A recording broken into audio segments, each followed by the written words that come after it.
Greetings, scale modelers, and welcome to another quick and dirty build and review. Today's episode, we're going to focus on the 148 scale Tamiya A6M2 Mitsubishi Zero Fighter, and this allows for three different versions. There's a Pearl Harbor attack version flown by, thanks to Max from Max's Models for pointing this out, Tadeo Kimura. He flew from the Akagi. So this is the one I'm going to build, but the model gives three different versions, and one of the other versions is the famous Saburo Sakai when he was stationed on Bali. So there are decals for three different versions of this thing, but let's get into this kit and start having some Pearl Harbor action fun. Today's incoming bogey comes courtesy of Mark Twain Hobby Center. Well, I bought it from them, but they were courteous enough to ship it to me promptly.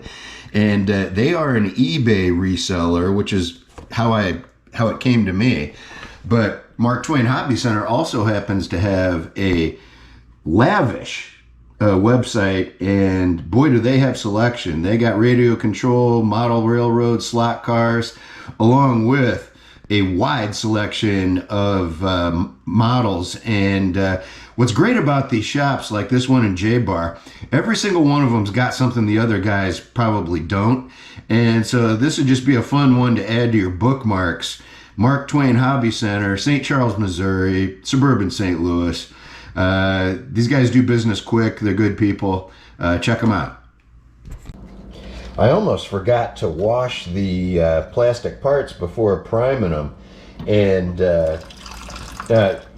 you don't need to see my kitchen sink or anything like that, but it made me grab the camera just because I'm gonna prime these in gloss black, and I wanted you to see how good that color of light gray is. Really pretty darn good for a usable color. I mean, compare that to the box art. That's a damn good shade to have the model molded in. But you know, for some build, maybe I want to do one where I don't really paint too much, but I'm having too much fun painting and learning my airbrush game still to skip that. So, but if you want to build this thing in the molded color, you're really going to do pretty well with it. That's what I think, but I want to paint, so I'm going to paint.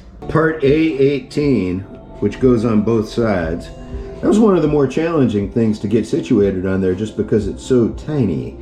And I'm doing the A version on the instruction sheet for Pearl Harbor. And there's also a Saburo Sakai version, which is pretty cool. And so this version that I'm doing does have this antenna. And this is the first time that I've glued on a masked off canopy to paint it at the same time as the fuselage. Usually I do those separately. So it's going to be time to shoot this thing pretty soon. If you're building the Zero wheels up like I'm doing, there are two little indicator pods that you need to cut off, because if your wheels are up, those vanish, but if your wheels are down, there are two red feedback indicators for the pilot. So I'm going to cut those off next, and I'm going to finish sanding off this putty job that I did. Now what I've done is I've dabbed the line detail in there, and then with a damp, well, I loaded it up with thinner, and then I got it as dry as I could get it. Then I washed over all the lines that I did, and you can see that I already took off some of that enamel washing over these. And so anyway, I'm just going to see how much I can get done this way and see what my results are like before I put on this finished coat. And I'll probably do some line detail then, but I'm just hoping to get better at it during this stage, just taking advantage of my assembly status right now. This is a perfect time to do some learning and some improving. All right, here's what I'm getting from my line panel with the thinner wash. And it does make those lines pop. Now that I've done it once, I need to go back to model minutes and rewatch what he's doing, because usually that's when the learning actually sticks the best, after you've tried it a time or two. But this is what I got for my first try. And using petroleum products, I would do this on my next model that I did do that with. But yeah, I just took advantage of this spot in the process because I got to get a lot more parts glued onto this, and then I'm going to do the final coat of IJN light gray green. Okay, serious development. Trying to paint the top side of the Zero with my Tamiya IJN gray-green paint, AS29. The rattle can failed on me. It ran out, it clogged, I don't know what the heck it is, but so I'm screwed with that. But I do have the bottle cap, and so I'm going to have to improvise and airbrush the top side of this and see how close I can get to this. This is always part of the fun of the sport, but yeah, you know, it made me clean my airbrush again, and let's get down to it. I got to do some improvising. Wonder of wonders. I got a Hobby Link shipment that came in with Japanese navy green, and so I put a few dabs of that into some flat white, and this is pretty damn close. I think I got something I can run with. This is amazing. I really got lucky this time.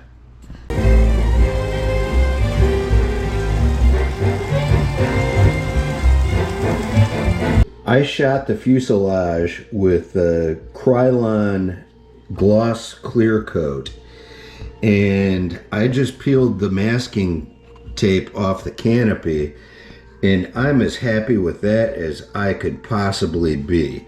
I mean, look at how the pilot, you can see the pilot really nice. You can see the little antenna thing back there. You know, the painted cockpit color, that pops through the canopy really nice.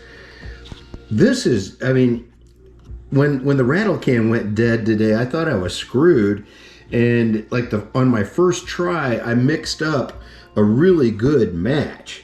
So, I mean, this has been a pretty joyous scale modeling victory today.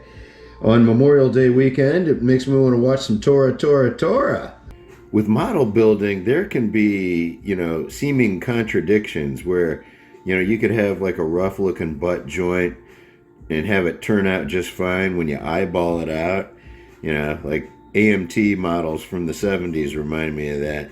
But you could also have situations like this with the Tamiya where the it's indexed extremely well. Like on the 3 o'clock and the 9 o'clock, you got a notch, and you got a you know, a highly visible guide that you could go down with that.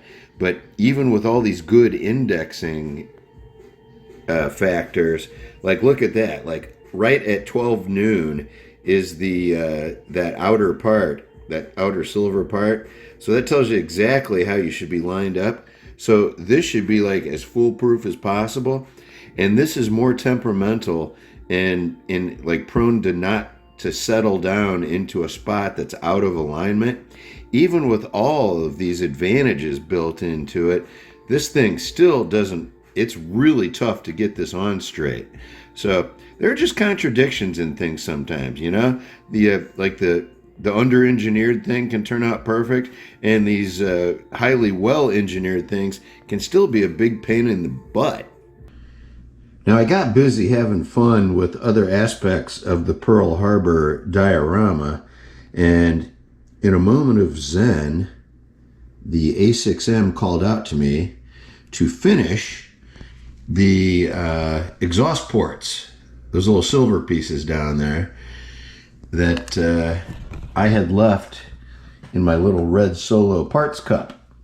And so I'm responding to the call, or else I won't get any more telepathic messages like that. You got to respond to them. So this thing's getting finished up, and the whole diorama is getting ready to be finished up. So this is one of the last steps with the kit. You got to do a couple of pretty good sized glue beads when you're doing the guitar string.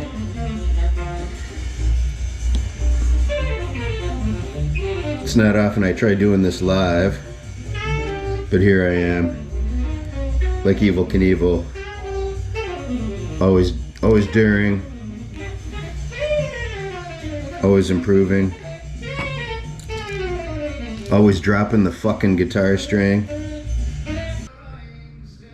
Alright, so for a 1/8 inch wood dowel, I used the 9/64 drill bit, and it's going in good.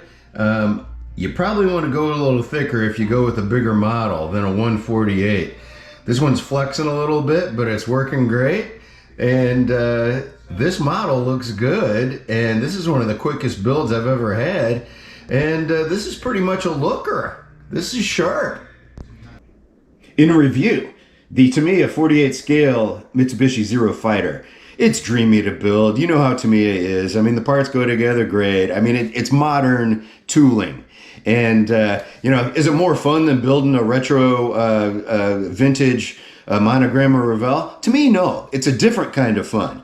But this time I grew as a modeler because I got a good airbrush paint job on this canopy. Canopy looks damn good.